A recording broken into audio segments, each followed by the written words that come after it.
آج ویو 360 میں اسرائیل کی غزہ میں زمینی کارروائی جاری، علاقائی طاقتیں بے چینی کا شکار۔ حماس اسرائیل جنگ کے خطے میں پھیلنے کے خدشات کیوں بڑھ رہے ہیں، جانیں گے آج کے شو میں۔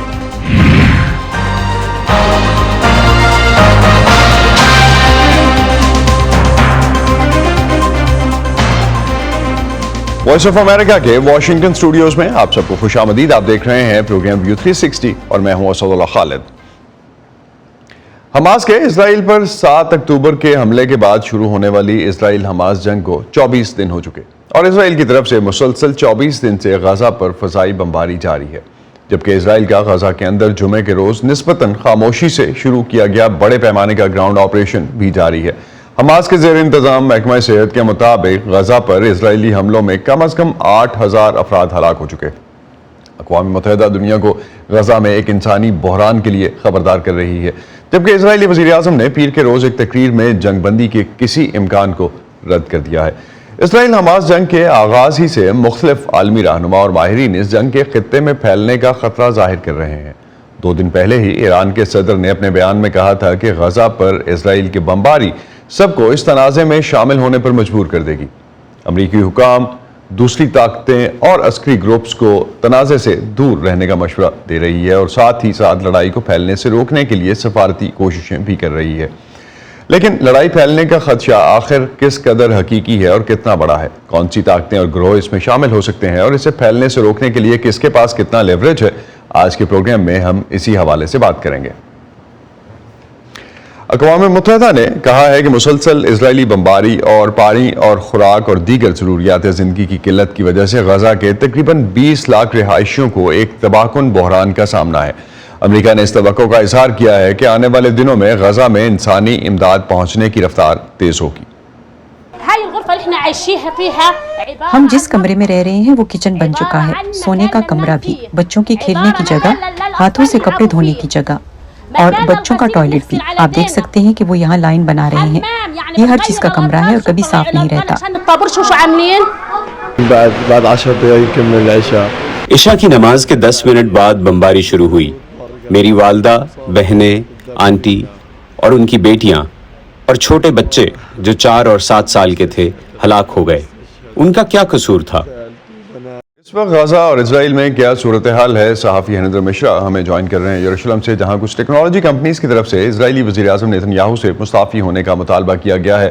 ہریندر، کیوں تنقید ہو رہی ہے نیتن یاہو پر؟ دیکھیں، نیتن یاہو پر تنقید کی اصل وجہ یہ ہے کہ یہاں پر زیادہ تر لوگوں کا یہ ماننا ہے کہ اسرائیلی عوام جو ہے وہ بالکل 2 خیمے میں بٹ گیا ہے، اور اس کی اصل وجہ جو ہے وہ نیتن یاہو کی پالیسیز رہی ہیں۔ نیتن یاہو نے جس طرح کے سیاسی یہاں پر جو انیشیٹیوز لیے، اس کی وجہ سے اسرائیلی عوام جو ہے لوگوں کا ماننا ہے کہ 2 حصوں میں بٹ گیا۔ ان کے جوڈیشیل اوور آل کو لے کر کے جو انیشیٹیو تھا، وہ لوگ مانتے ہیں کہ وہ اپنے نجی انٹرسٹ کے لیے انہوں نے وہ شروع کیا، اور اس کا جو ہے نقصان پورے عوام کو جو ہے اٹھانا پڑا ہے۔ اور بہت سارے ایسے بھی لوگ ہیں یہاں پر جو یہ مانتے ہیں کہ اسی کی وجہ سے یہاں پر جو 2 خیمے میں آبادی بڑھ گئی، اور بہت سارے جو بڑی تعداد میں یہاں پر اسرائیلی جو ریزروسٹ ہیں، جو فوجی ہیں، انہوں نے بائیکاٹ کیا۔ انہوں نے کہا کہ وہ فوج میں سرو نہیں کریں گے۔ اس کا بھی خمیازہ جو ہے وہ آج اسرائیل کو بھگتنا پڑ رہا ہے۔ تو آپ جیسا کہہ رہے تھے کہ میں ابھی یہاں پر ایک ٹیکنالوجی کمپنی کے ہی یہاں دفتر میں آیا ہوا تھا، اس کے سامنے ہی کھڑا ہوں۔ یہ بلڈنگ جو پیچھے ہے، یہ موبائل آئی کمپنی کی بلڈنگ ہے، اور یہاں پر میں نے بہت سارے لوگوں سے بات کی، اور لوگوں کا یہ کہنا ہے کہ اگر نیتن یاہو ابھی یہاں پر وزیر اعظم بنے رہے تو ملک کو بہت بڑی قیمت اور چکانی پڑے گی، اور یہ بہت ضروری ہے کہ وہ جلد سے جلد جو ہے وہ استعفیٰ دیں۔ تو ان کے استعفے کو لے کر کے یہاں پر مطالبات کافی تیز ہو رہے ہیں، اور اب اسرائیل ٹیکنالوجی کمپنیوں کے بھی بہت سارے جو ایگزیکیوٹیوز ہیں وہ بھی اس میں حصہ لیتے نظر آ رہے ہیں۔ ہریندر، سی پی جے کی طرف سے جو سٹیٹمنٹ آیا، اگر آپ کی نظر سے گزرا ہوگا کہ 31 صحافی اس جنگ میں مارے جا چکے ہیں اب تک، اسرائیلی حکام کی طرف سے کوئی ری ایکشن لینے کی کوشش کی کسی نے اس پہ؟ جی، اسرائیلی حکام کی طرف سے اس پہ کوئی رد عمل ابھی تک تو مجھے دیکھنے کو نہیں ملا ہے، لیکن یہاں پر بہت ساری اسرائیلی PR ایجنسیاں ہیں، وہ یہاں پر مسلسل جو ہے اس کو لے کر کے بات چیت کر رہی ہیں۔ انہوں نے کئی سارے یہاں پر جو ہیں کئی ساری میٹنگز بھی کی ہیں، اور ان کے اجلاس میں کافی بڑی تعداد میں صحافی جو ہیں وہ حصہ بھی انہوں نے لیا ہے. یہاں پر صحافیوں کو کئی سارے زوم لنکس بھی بھیجے گئے ہیں کہ وہ اس میں حصہ لیں، جس سے کہ وہ کھل کر کے جو ہے اپنی پریشانیوں کو لوگوں سے شیئر کر سکیں اور بتا سکیں کہ انہیں اس جنگ کو کور کرنے میں کیسے مشکلات کا سامنا ہو رہا ہے. آپ کو بتائیں کہ ان 31 لوگوں میں 26 لوگ جو ہیں وہ غزہ میں جو ہیں وہ ہلاک ہوئے ہیں، جبکہ اسرائیل میں تقریباً 4 صحافیوں کے ہلاک ہونے کی خبر ہے. تو اس کو لے کر کے کافی خدشات جو ہیں وہ دیکھنے کو مل رہے ہیں. جو صحافی یہاں پر ہیں جن سے بھی میری بات ہو رہی ہے وہ لگاتار کہہ رہے ہیں کہ کوئی نہ کوئی قدم جو ہے وہ دونوں فریق کو لینے پڑیں گے جس سے کہ وہ اپنا کام جو ہے وہ ایمانداری سے کر سکیں. تو غزہ میں کیا سچویشن ہے اس وقت ہریندر؟ ایک سوال یہ بھی اٹھایا جا رہا ہے کہ بڑی خاموشی سے زمینی آپریشن کا آغاز کیا گیا، کیا رائے پائی جاتی ہے اس حوالے سے؟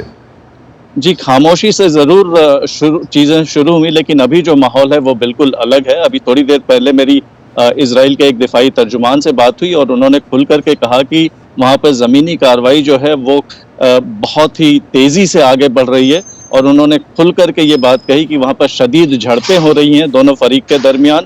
اور اسرائیل جو ہے فضائی حملوں کے ذریعے اسرائیل نے غزہ کو 3 حصوں میں بانٹ دیا ہے، اور دراصل اسرائیل فضائی حملوں کی مدد سے جو ہے وہ اپنی زمینی کارروائی کو دھیرے دھیرے آگے بڑھا رہا ہے. وہاں پر کس طرح کا نقصان ہوا ہے، کتنے لوگوں کی ہلاکتیں ہوئی ہیں، اس کو لے کر کے کوئی انہوں نے جانکاری نہیں دی، لیکن بتایا یہ جا رہا ہے کہ وہاں پر بالکل ان کے شبد جو ہیں، اگر ان کے جو الفاظ انہوں نے استعمال کیا وہ کہا کہ فیروشس بیٹل. یہ مطلب اگر انہوں نے یہ انگریزی میں الفاظ کا استعمال کیا، باقی ہماری بات چیت جو ہے وہ ہیبرو میں ان سے ہو رہی تھی. تو ایسا محسوس ہو رہا ہے کہ وہاں پر جو ابھی امید کی جا رہی تھی کہ شاید یہ دھیرے دھیرے ہی چیزیں چلیں گی، خطے میں یہ کوئی بہت بڑی جنگ جو ہے نہ شروع ہو، اس کو روکنے کی کوشش ہوگی. ایسی کئی سارے لوگ اس طرح کی باتیں کر رہے تھے، لیکن فی الحال جو ماحول نظر آ رہا ہے اس میں ایسا لگ رہا ہے کہ یہ ابھی ماحول اور بگڑتا نظر آ رہا ہے اور جو جھڑپیں ہیں اور شدید ہوتی جا رہی ہیں. کوئکلی اگر ہریندر لاسٹ پہ آپ یہ بتا سکیں کہ اس گراؤنڈ آپریشن کے بعد غزہ میں حالات جو ہیں وہ آپ کے پاس کیا رپورٹ ہو رہے ہیں؟ کیونکہ اقوام متحدہ کی طرف سے جو چیزیں رپورٹ ہو رہی ہیں جس میں ان کے گوڈاؤنز جو ہیں ان میں سے بھی لوگوں نے کھانا جو ہے اٹھایا ہے، اور بریکنگ پوائنٹ کہہ رہا ہے اقوام متحدہ ان لوگوں کے لیے اس کو. جی بالکل، اقوام متحدہ کی جو تنظیم ہے UNRWA جو کہ وہاں پر پناہ گزینوں کے ساتھ کام کرتی ہے، اس نے کہا ہے کہ وہاں پر ہر روز کم سے کم 100 ٹرک جو ہے امدادی سامان کی وہاں ضرورت ہے، جس میں کہ خوراک، پانی اور دوائیاں جو ہیں لوگوں کو مل پائے. لیکن آج اسرائیلی فوج کے ایک ترجمان نے بتایا کہ 80 ٹرک کو اندر جانے کی اجازت ملی ہے، جو کہ ابھی تک کا سب سے بڑا جو ہے یہ سب سے بڑا جو ہے امدادی بہت سب سے بڑا امدادی جو ہے وہ وہاں کنسائنمنٹ جا رہا ہے. لیکن اس کے پہلے ابھی تک صرف 144 ٹرک وہاں پر جا پائے ہیں پچھلے 2 ہفتوں میں. تو آپ سمجھ سکتے ہیں کہ تقریباً 23 لاکھ لوگوں کے لیے یہ ان کی کنہی ضرورتوں کو پورا نہیں کر پائے گا، اور انسانی سطح پر حالات جو ہیں وہ بد سے بدتر ہوتے جا رہے ہیں. بہت بہت شکریہ ہریندر، آپ ہمیں اپڈیٹ کر رہے تھے کہ جو سچویشن وہاں پہ ہے اس وقت، اور خاص طور پہ کس طرح سے اس وقت جو ہے وہ غزہ میں صورتحال رپورٹ ہو رہی ہے، اس پہ آپ نے ہمیں بتایا. بہت شکریہ آپ کا. شکریہ. چند روز پہلے امریکی وزیر خارجہ اینٹنی بلنکن نے اقوام متحدہ کی سیکیورٹی کونسل کو بتایا تھا کہ امریکہ ایران کے ساتھ تنازع نہیں چاہتا، لیکن ساتھ ہی ان کی طرف سے خبردار بھی کیا گیا تھا کہ اگر ایران یا اس کے پراکسیز نے کہیں بھی امریکی اہلکاروں پر حملہ کیا تو واشنگٹن فوری اور فیصلہ کن کارروائی کرے گا. ہم سب اس تنازع کو پھیلنے سے روکنے کے لیے پوری طرح پرعزم ہیں. اس مقصد کے لیے ہم تمام رکن ممالک سے مطالبہ کرتے ہیں کہ وہ اس کسی بھی ریاستی یا غیر ریاستی عنصر کو ایک مضبوط اور متحد پیغام بھیجیں جو اسرائیل کے خلاف اس تنازع میں دوسرا محاذ کھولنے کا سوچ رہا ہو، یا جو امریکہ سمیت اسرائیل کے شراکت داروں کو نشانہ بنا سکتا ہے. آگ پر تیل مت ڈالیں. اس کونسل کے ممبران اور خاص طور پر مستقل ممبران کی خصوصی ذمہ داری ہے کہ وہ اس تنازع کو پھیلنے سے روکیں. میں عوامی جمہوریہ چین کے اپنے ہم منصب کے ساتھ کام جاری رکھنے کا منتظر ہوں. اس ہفتے کے آخر میں جب وہ واشنگٹن کا دورہ کریں گے تو ہم بالکل یہی کریں گے. میں یہ بات اس کونسل کے سامنے کہنا چاہتا ہوں اور مجھے وہ کہنے دیا جائے جو ہم دوسرے چینلز کے ذریعے ایرانی حکام سے مسلسل کہہ رہے ہیں کہ امریکہ ایران کے ساتھ تنازع نہیں چاہتا. ہم نہیں چاہتے کہ یہ جنگ پھیلے، لیکن اگر ایران یا اس کے پراکسیز کسی بھی جگہ امریکی اہلکاروں پر حملہ کرتے ہیں تو کسی غلط فہمی میں نہ رہیں. ہم اپنے لوگوں کا دفاع کریں گے. ہم اپنی سلامتی کا تیزی سے اور فیصلہ کن طریقے سے دفاع کریں گے. خطے میں پائیدار امن اور سلامتی کا واحد راستہ تشدد کے اس ہولناک چکر سے نکلنے کا واحد راستہ دو عوام کے لیے دو ریاستوں میں ہے. جیسا کہ صدر بائیڈن نے پہلے دن سے اس بات پر زور دیا کہ فلسطینیوں کو سلامتی، آزادی، انصاف، مواقع اور وقار کے مساوی اقدامات کا حق ہے، اور فلسطینیوں کو حق خود ارادیت اور ان کی اپنی حیثیت حاصل ہے. اب ہمیں اس بارے میں کوئی وہم نہیں کہ دو ریاستی حل کا حصول کتنا مشکل ہوگا، لیکن جیسا کہ صدر بائیڈن نے کہا ہے، ہم امن سے دستبردار نہیں ہو سکتے. در حقیقت اس وقت جیسے تاریک ترین لمحات میں ہی متبادل راستے کو محفوظ کرنے کے لیے سخت ترین جدوجہد کرنا پڑتی ہے. اس بریفنگ کے بعد جو کہ سیکیورٹی کاؤنسل میں دی گئی اور جس طرح سے جان کربی کی طرف سے بھی اس کے بعد ہم نے دیکھا کہ پیر کو کل جو سیکیورٹی کوآرڈینیٹر ہیں نیشنل سیکیورٹی کوآرڈینیٹر ہیں وائٹ ہاؤس کے، ان کی طرف سے ایک بریفنگ میں جواب دیا گیا اور ایک سوال کا جس میں یہ پوچھا گیا تھا کہ کس طرح سے جو اس وقت سچویشن ہے وہ پھیلتی ہوئی نظر آتی ہے، اور اسرائیل حماس جنگ کے پھیلنے کے خدشے کے حوالے سے جو اس وقت سوالات اٹھائے جا رہے ہیں اس پہ ان کا کیا کہنا تھا کہ جب عراق اور شام میں امریکی دفاعی اثاثوں پر حملے ہو رہے ہیں تو کیا جنگ کے خطے میں پھیلنے کا خدشہ پہلے سے زیادہ ہو چکا ہے. تو کربی کا کہنا تھا کہ امریکہ کو اس حوالے سے بہت تشویش ہے. ہمیں جنگ کے پھیلنے کے امکان کے بارے میں شدید فکر ہے، اس لیے ہم نے اس تنازع کو روکنے کے لیے سخت پیغام بھیجا اور وہ سب کیا ہے جو ہم کر سکتے تھے. در حقیقت اگر آپ ان فیصلوں کو دیکھیں جو صدر نے کیے ہیں، وہ سب تنازع کو بڑا ہونے یا پھیلنے سے اور کسی بھی قسم کے بڑھاؤ سے روکنے کے لیے ہیں. ہم نے خطے میں جو فورس بھیجی اور بین الاقوامی رہنماؤں کے ساتھ ان کی جو بات چیت ہو رہی ہے، خاص طور پر اس خطے کے اندر ہم جو کچھ کر رہے ہیں وہ اسے روکنے کے لیے ہے، لیکن اس کی فکر ابھی بھی ہے. وائس آف امریکہ کے آرش سگارچی نے اسرائیلی فوج کے ریٹائرڈ جنرل گیورا آئلینڈ سے جاننے کی کوشش کی کہ اگر ایران اس تنازع میں شامل ہوتا ہے تو کیا صورتحال ہوگی اور اس بات کے کتنے امکانات ہیں کہ ایسا ہوگا. لیکن اگر ایران کا یہ خیال تھا کہ وہ سب کو اکٹھا کر لے گا تو کم از کم وقتی طور پر وہ پوری طرح کامیاب نہیں ہو پایا ہے. لیکن بدقسمتی سے حماس نے جو کچھ کیا اس میں وہ بہت کامیاب رہی، لیکن ابھی باقی محاذ نہیں کھلے ہیں، اور ہم جنوب میں جتنے زیادہ کامیاب ہوتے جائیں گے اور جس تیزی سے ہم حماس کو کچلنے میں کامیاب ہو جائیں گے، اس بات کے امکانات کم ہیں کہ دوسری طاقتیں اس تنازع میں شامل ہونے کا فیصلہ کریں گی. لیکن اس کے برعکس اگر ہم ناکام ہو جاتے ہیں، اگر ہم کمزور ہوتے ہیں، اگر ہم غزہ میں ہار جاتے ہیں، تو اس خطے میں موجود دیگر ایرانی پراکسیز کی ایک ہی وقت میں ہم پر حملہ کرنے کی بہت حوصلہ افزائی ہوگی، اور یہ آج کے حالات سے بھی زیادہ پیچیدہ ہو سکتا ہے جو کہ پہلے ہی کم پیچیدہ نہیں ہے. اسرائیل کی غزہ میں فوجی کارروائی جاری ہے اور امریکہ نے معصوم انسانی جانوں کے تحفظ کے لیے اپنے مطالبات کا اعادہ کیا ہے. امریکی فوج کے ایک سابق فوجی جنرل نے خبردار کیا کہ تل ابیب کا حماس کو تباہ کرنے کا مشن تقریباً ناممکن دکھائی دیتا ہے. اسرائیلی افواج اس بات پر زور دے رہی ہیں کہ ان کی فوجی کارروائی جسے اب وسعت دے دی گئی ہے، اس کا ٹارگٹ غزہ کی عوام نہیں بلکہ حماس ہے.